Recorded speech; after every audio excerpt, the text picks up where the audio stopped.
So as we wait through one of the year's slow time for games, I've been mostly replaying old stuff.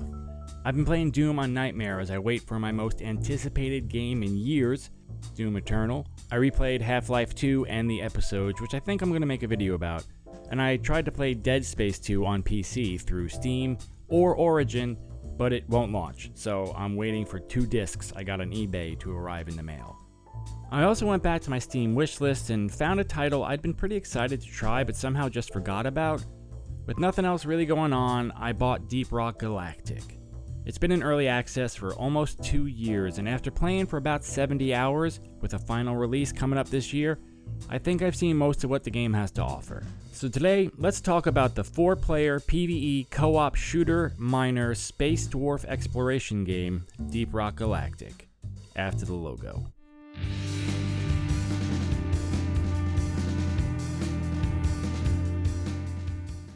Just a pleasure.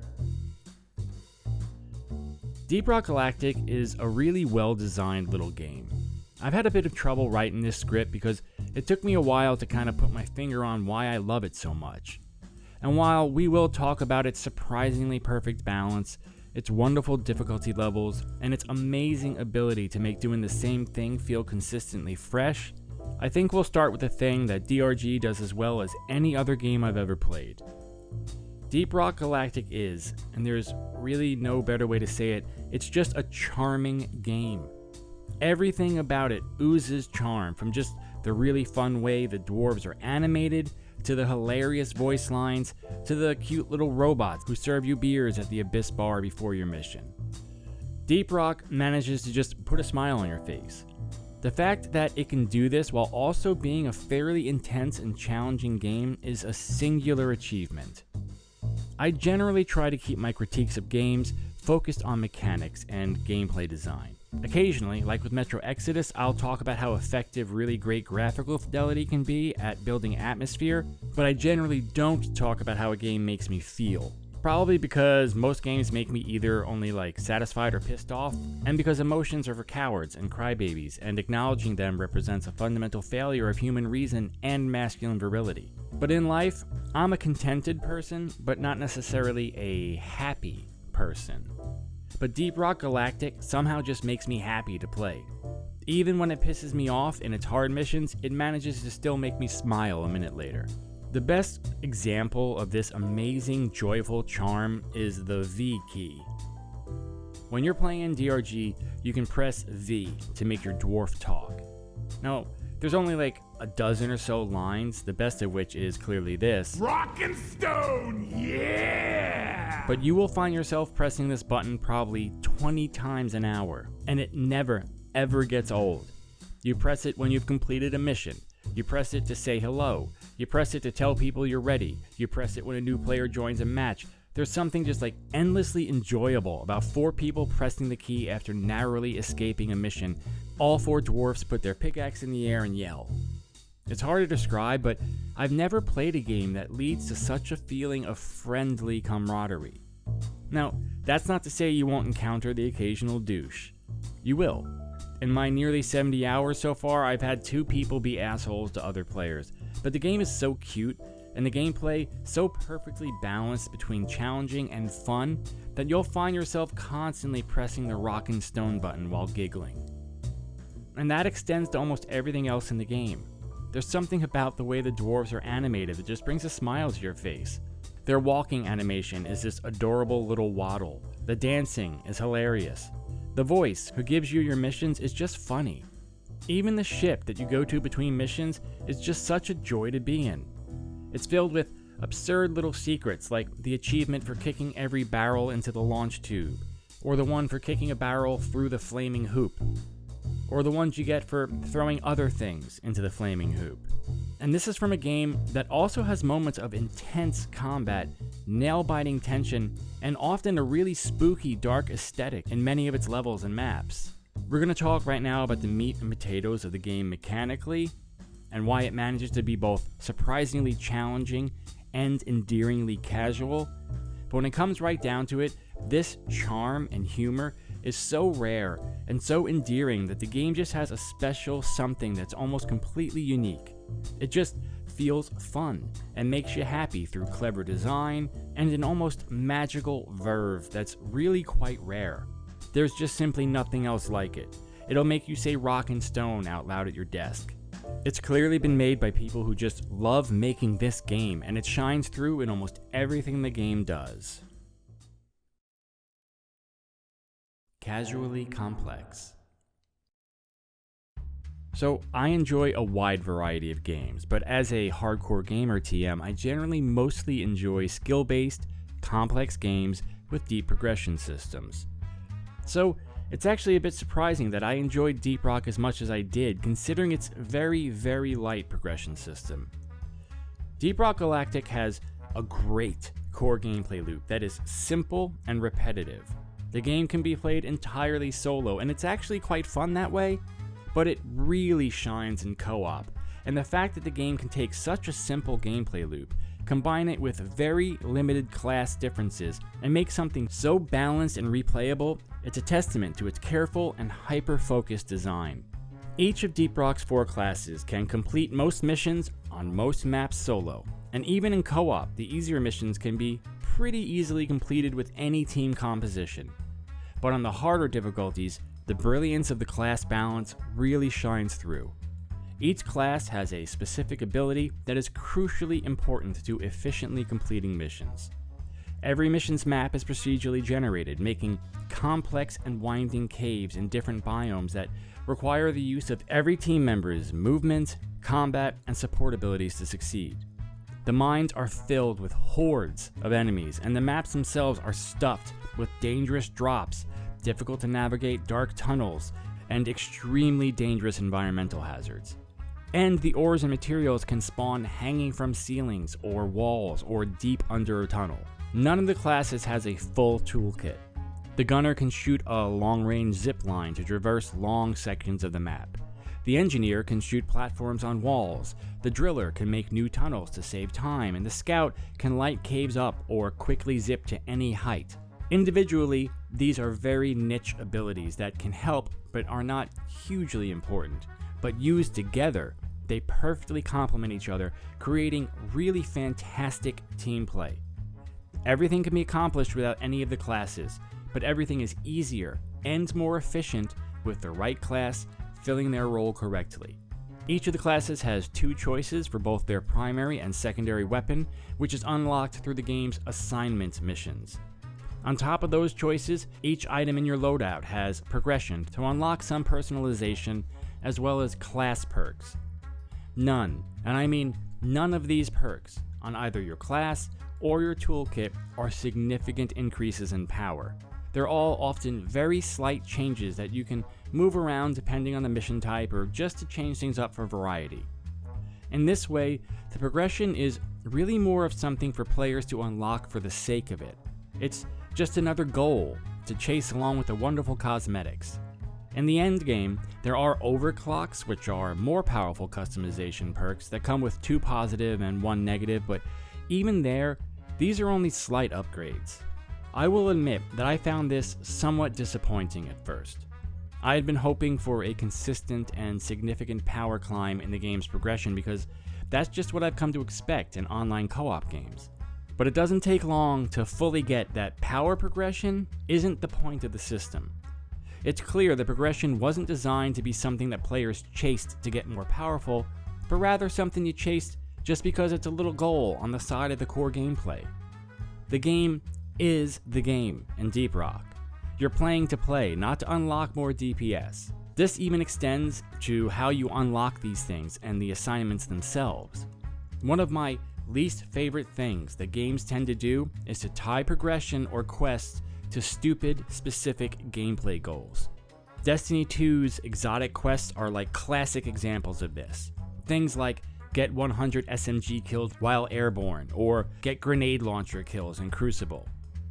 These kind of quests are directly opposed to the cooperative focus of the game. Suddenly, you're not trying to win a match or beat a boss. Instead, you're running around like an idiot with 3 grenade launchers blowing yourself up to get grenade launcher kills. Or you're crouching around a corner with a sword hilt trying to get melee kills. It's dreadful design because it forces the player into behavior that actively hurts his teammates. Deep Rock is fully committed to its co-op focus. The progression is light and ancillary, and you can accomplish everything by simply playing the game naturally. It puts the entire focus on just playing the missions to the best of your ability. The reason games don't do this, I guess, is because they think it's too simple. But Deep Rock is content to just give you solid mechanics and trust that you're playing the game because you like it. There's no progression required to advance. Knowledge of the game is how you progress to the harder missions, not power progression. And frankly, the term advance doesn't even really work. It's just a game you play, rather than one you advance through. Now, I like games with power progression, of course, but it's also really refreshing to play such a streamlined game that is laser focused on doing what it does well. This is a game that doesn't have a ton of systems.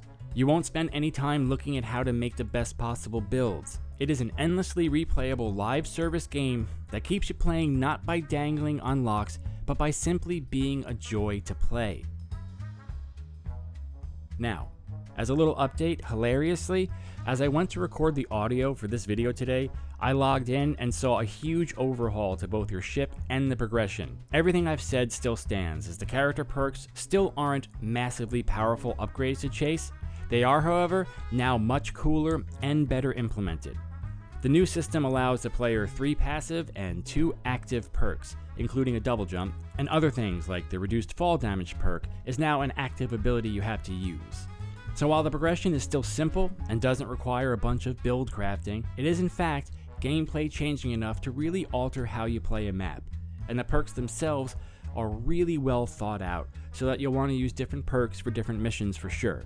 It's pretty excellent actually, and walks a really fine balance of not being necessary, but being cool enough that you definitely want to engage with the system. So let's quickly get to the actual gameplay.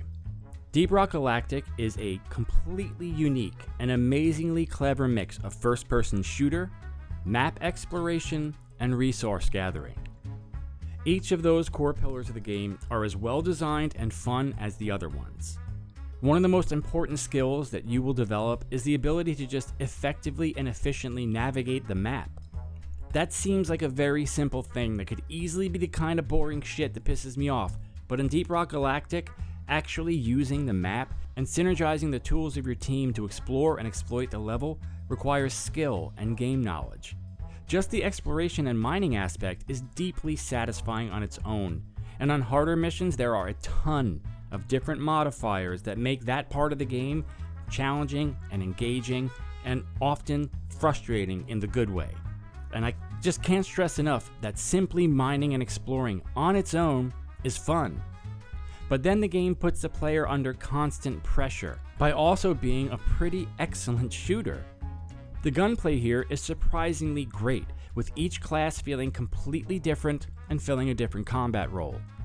Movement feels good, and combined with using each class's traversal tools, the combat is surprisingly creative and hectic. DRG keeps you on your toes, and its combat ties right back into exploration, as in order to get more ammunition, you need to find and mine a specific mineral called nitra. There aren't a ton of enemies, but all of the enemies fill very specific roles that require very specific responses from the player. As an FPS, Deep Rock is extremely solid. It hits all of the important notes that a good shooter has to nail.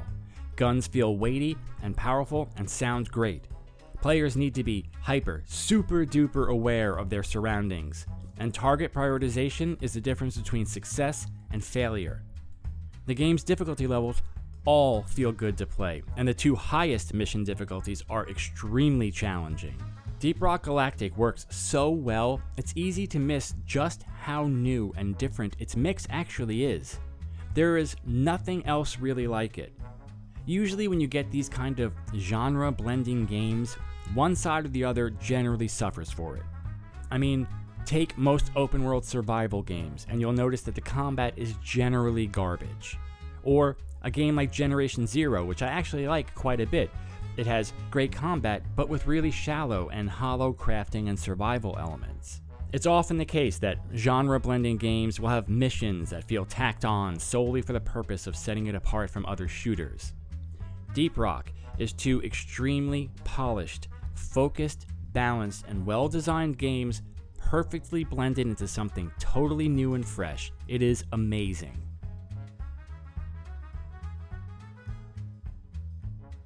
Finally, I want to end by touching on how this mix of mechanics and features creates an overall game that is very rare type in these days. The vast majority of ongoing live service games require nearly full-time commitments from a player. It's really not possible to play Destiny 2 and Warframe, or Warframe and The Division 2. These games succeed because they become the game that players play. They require significant time investments, and becoming proficient requires digging deep into the gear or player progression. Those types of games all have huge amounts of content, and almost all of that content revolves around rewarding the player for their time investment with player power or prestige or both. You can drop in and play Destiny 2 for sure, but even though its gameplay is insanely refined and polished, its systems are all set up to draw you in and set long-term goals in front of you. Simply playing an hour a week isn't going to do all that much for you, because the grind and progression requires much more time investment. Deep Rock Galactic demands a good amount of skill and game knowledge to play it well, but its progression and goals are all low stress and focused on casual progression, which makes it perhaps the very perfect online co-op game for people who aren't interested in getting involved in the intense time commitment that most modern live service games demand. In periods like this, I often find myself staring at my GOG or Steam page wondering what to install and play. Deep Rock Galactic is the perfect game for people who want a low-pressure, online co-op game. Almost all of what you unlock is nice but not crucial gear upgrades. And then there's just a huge long-term goal of super fun cosmetic upgrades. And the gameplay itself combines easily graspable familiarity with endless shades of variety. It fills a hugely important role for me now. It's the game that I've started to play when I've got an hour and just feel like playing something that's fun. Deep Rock is the first game by a very small studio, and the amount of love and care that's been put into it is immediately apparent. It is not perfect for sure. The harder missions can be somewhat unfairly punishing if you get unlucky with the area generation. And the game does a pretty poor job of onboarding the player. It takes a couple of hours and some Googling to actually figure out what the hell is going on. But as far as online games go, it is the simplest to understand and lowest stress one I have ever come across. It is incredibly smartly designed, and it has resisted the temptation to become overly grindy. It's well aware that its appeal is simply in its fantastic gameplay and its incredibly endearing world and art design. And on top of all that, it is the most joyful execution of an online co-op game I've ever come across. There's so little on the internet about ghost ship games that the only really informative things I came across were an AMA they did on Reddit a couple years ago. But I'm going to link that down below and say that if you aren't sure about getting this, to go check that out, because just reading it shows how much the people who've made this love what they're doing, and it also shows how thoughtful they've been about their progression and gameplay systems. Check out that AMA for sure, because that singular focus shines through in every system and art asset in the game. If you're looking for something that just lets you pop in and play whenever you're bored, but still be working towards unlocking a huge list of things in a wonderfully intense and challenging, yet still amazingly low stress and casual environment, Deep Rock Galactic is the game for you. And that is the true triumph of the game, the fact that that sentence works. Deep Rock Galactic is an intense, challenging, mechanically deep online game that is fun, low stress, and casual. I don't think that sentence is true for any other game ever made, and that alone makes it worth more than its asking price. Alright, I'll see you next time. Thanks for coming. Bye.